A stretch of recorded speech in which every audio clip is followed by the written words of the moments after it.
which again brings us right back to that piece that can happen for us as business owners and consumers. Whenever something gets so disconnected from the pieces that we can actually influence and control and make decisions over, we end up getting overwhelmed and going, well, I can't actually help in this situation. So that's really an important point, I think.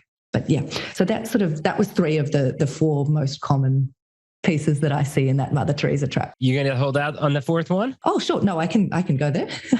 the last one that we see a lot. I mean, you can't just give us 3 out of 4. I mean, that's only 75%. The 4th one is around this cult of the Hero-Preneur. So there's, entrepreneurs, but then many times, whether it's someone like Mother Teresa or the founder of an organization that really takes off, they become a hero. They're sort of put on this pedestal, and a whole bunch of the attention and focus shifts to this person, and we end up being in a situation where they're not allowed to be questioned. They couldn't possibly be wrong.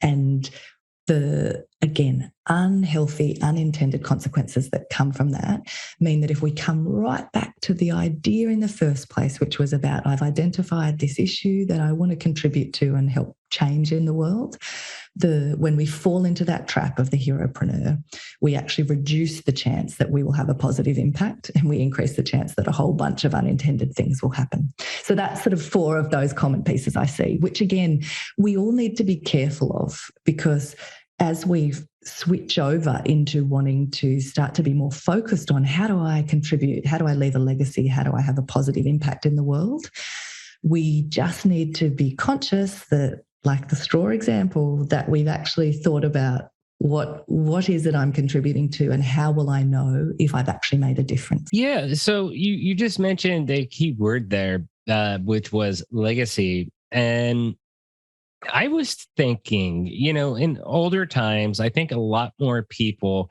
were thinking about their legacy and what they left behind. I still think that people do worry about their legacy, but I think most of the people that worry about their legacy today are people that probably have like the hero complex, like you were talking about.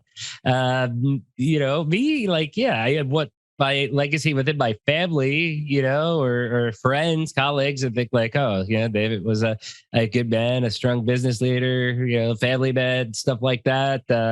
But outside of that, like, I'm not too worried, at least at this point in my life, about a legacy to those degrees. I mean, what do you think about that?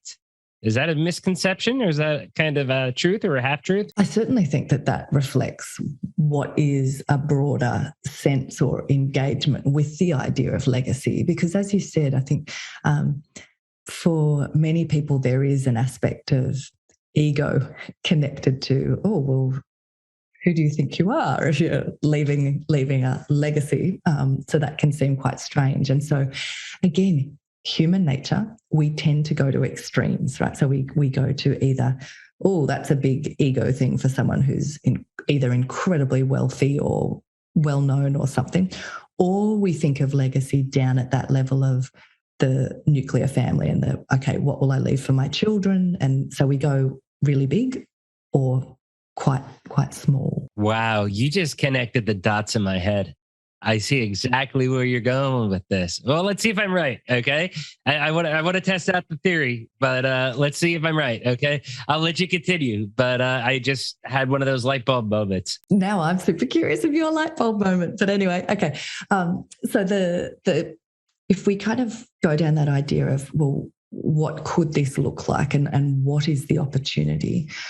I said to you before we came on that my podcast, for example, is called Both And. I'm someone who is always looking for, don't pick either or. Like, who says you have to choose from extremes? That you can design something that incorporates both. And I think for me, particularly when we look at business owners, the aspect around legacy that I would like to plant seeds for people on is to say legacy doesn't just have to go into a martyrdom category or a Mother Teresa thing of like give everything away, or when you sell the business at that point or retirement, you will set up a foundation and it's all external.